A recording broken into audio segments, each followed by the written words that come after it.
కీర్తన సంఖ్య 80. ఈ కీర్తనలో 19 వచనాలు ఉన్నాయి. ఈ కీర్తనను 3 భాగాలుగా చేయడం జరిగింది. మొదటి భాగం మొదటి 3 వచనాలు. ఇశ్రాయేలునకు కాపరి చెవియొగ్గుము, మందవలే యోసేపును నడిపించువాడా, కెరూబుల మీద ఆసీనుడైన వాడా ప్రకాశింపుము.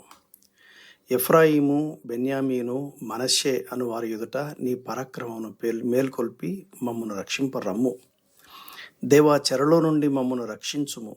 మేము రక్షణ నొందునట్లు నీ ముఖకాంతి ప్రకాశింపజేయము. ఈ భాగానికి పెట్టిన పేరు ఇశ్రాయేలీయులను అనగా 10 గోత్రాలను చెర నుండి రక్షించమని దేవునికి చేసిన ప్రార్థన. బహుశా ఆసాపు కుమారులలో ఎవరో ఒకరు రాసి ఉండాలి. ఇక్కడ మనకు ప్రత్యేకంగా ఎఫ్రాయిం గురించిన ప్రస్తావన వచ్చింది. బైబిల్ గ్రంథంలో ఎఫ్రాయిము అన్నప్పుడు పెద్ద గోత్రం కాబట్టి 10 గోత్రాలైన ఉత్తరాన ఉన్నటువంటి రాజ్యాన్ని ప్రస్తావించినట్లే. రెండవదిగా కెరూబుల మీద ఆసీనుడైన వాడా అంటే అప్పటికి ఇంకా దేవాలయము పటిష్టంగా ఉన్నట్టే ఉంది కనుక ఖచ్చితంగా 10 గోత్రాలు, అది ఇశ్రాయేలీయులు, అది కూడా అష్షూరు వాళ్ళని చెరగా తీసుకుని పోయిన సందర్భమే మనకు గుర్తు రావాలి అని నేను భావిస్తున్నాను. తర్వాత భాగము 4 నుండి 7 వరకు. యెహోవా సైన్యములకు అధిపతి దేవా, నీ ప్రజల మనవిని ఆలకింపక నీవెన్నాళ్ళు నీ కోపము పొగరాజనిచ్చదువు. కన్నీళ్లు వారికి ఆహారముగా ఇచ్చుచున్నావు, విస్తారమైన కన్నీళ్లు నీవు వారికి పానముగా ఇచ్చుచున్నావు. మా పొరుగు వారికి మమ్ము కలహకారముగా చేయుచున్నావు. ఇష్టము వచ్చినట్లు మా శత్రువులు మమ్మను అపహాస్యము చేయుచున్నారు. సైన్యములకు అధిపతి దేవా, చెరలో నుండి మమ్మల్ని రక్షించుము. మేము రక్షణ నొందునట్లు నీ ముఖకాంతి ప్రకాశింపజేయము. ఈ భాగానికి పెట్టిన పేరేంటంటే చెరలోనున్న ఇశ్రాయేలీయుల శ్రమలను, అవమానములను చెప్పుకుంటూ చేసిన ప్రార్థన. తర్వాత 8 నుండి 19 వరకు. నీవు ఐగుప్తులో నుండి ఒక ద్రాక్షవల్లిని తెచ్చితివి, అన్యజనులను వెళ్ళగొట్టి దాన్ని నాటితివి, దానికి తగిన స్థలము సిద్ధపరిచితివి. దాని వేరు లోతుగా పారి అతి దేశమందంతటా వ్యాపించెను. దాని నీడ కొండలను కప్పెను. దాని తీగలు దేవదారు వృక్షములను ఆవరించెను. దాని తీగలు సముద్రం వరకు వ్యాపించెను. యూఫ్రటీసు నది వరకు దాని రెమ్మలు వ్యాపించెను. త్రోవను నడుచు వారందరూ దాన్ని తెంచివేయినట్లు దాని చుట్టూనున్న కంచెలను నీ వేలపాడు చేసితివి. అడవి పంది దాన్ని పెకలించుచున్నది, పొలములోని పశువులు దాన్ని తినివేయుచున్నవి.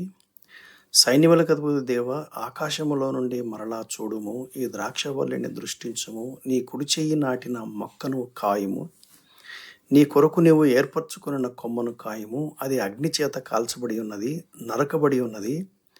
నీ కోపదృష్టి వలన జనులు నశించుచున్నారు.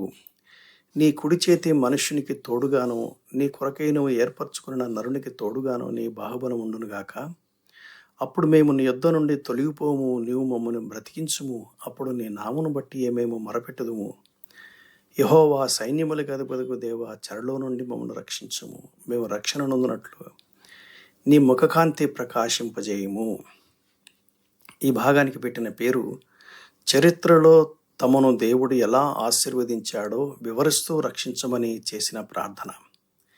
ఈ కీర్తనకు పెట్టినటువంటి పేరు ఏంటంటే ఇశ్రాయేలీయులను చెర నుండి అనగా అష్షూరీయుల చెర నుంచి విడిపించమని దేవునికి చేసినటువంటి ప్రార్థన. ఈ కీర్తనలో విశేషం ఏంటంటే సంఖ్యాకాండము 6వ అధ్యాయము చివరి 3 వచనాల్లో ప్రధాన యాజకుడు దేవుని ప్రజలపై ఆశీర్వాదాలు పలుకుతున్నప్పుడు పలికినటువంటి మాటల్లో ఇక్కడ కొంత భాగాన్ని మనం చూడగలం. 3వ వచనం, దేవా, చెరలోనున్న మమ్మను రక్షింపుము. మేము రక్షణ నొందునట్లు నీ ముఖకాంతి ప్రకాశింపజేయము. 2వ భాగం ఇంచుమించు అలాగే ఉంటుంది. కాకపోతే మొదటి భాగంలో అడ్రస్సింగ్లో కొంచెం ఒక్కొక్కసారి అడిషన్ కలిపినట్టుగా మనం చూడగలం. మొదటి భాగంలో దేవా అని అన్నాడు.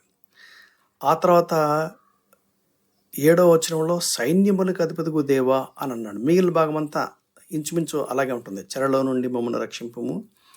మేము రక్షణ నొందునట్లు నీ ముఖకాంతి ప్రకాశింపజేయము. 3వ వచనంలో దేవా అని అన్నాడు. 7వ వచనంలో సైన్యములకు అధిపతిగు దేవా అని అన్నాడు. ఆ తర్వాత 19వ వచనంలో యెహోవా సైన్యములకు అధిపతిగు దేవా అని అన్నాడు. మిగిలిందంతా మామూలే. చెరలోనున్న మమ్మల్ని రక్షించుము. మేము రక్షణ నొందునట్లు నీ ముఖకాంతి ప్రకాశింపచేయము. నాకేమర్థమైందంటే దేవుని యొక్క సన్నిధిని కోరుకుంటున్నారు. దేవుని యొక్క ముఖకాంతి వారి మీద ప్రకాశింపజేయడం అంటే దేవుని యొక్క సన్నిధి వారితో ఉండాలని. అంటే చెరలో దేవుడు వారిని విడిచిపెట్టేసినట్లున్నాడు. అందుకనే వాళ్ళు దేవుని సన్నిధిలో మొరపెడుతున్నారు రెస్టరేషన్ కోసం. మనం కూడా నేర్చుకోవాల్సిన మంచి పాఠం. మనం సుఖంగా ఉంటే ఉండొచ్చు, కానీ మన తోటి విశ్వాసులు ఇటువంటి పరిస్థితులు ఉన్నప్పుడు వారికి విమోచన కోసం మనం కూడా ఇటువంటి ప్రార్థనలు చేయటానికే దేవుడు పెట్టాడేమో అని నాకు అర్థమైంది. ప్రభువైన యేసుక్రీస్తు కృప మీకు తోడేండునుగాక. ఆమేన్.